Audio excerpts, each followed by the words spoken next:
Assalamu alaikum. Hello everyone. Welcome back to my another video. In this video, I have to show two set of data on graph in Excel.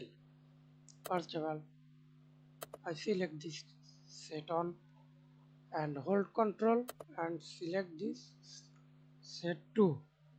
Then go to Insert tab, recommended chart, all chart, select line chart or pie chart, bar chart.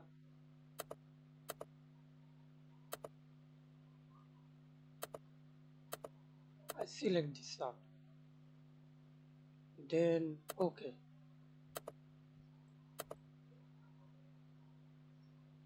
Go to the quick layout, then select this layout and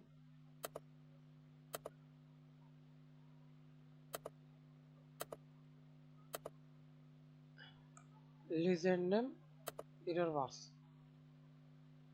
Okay,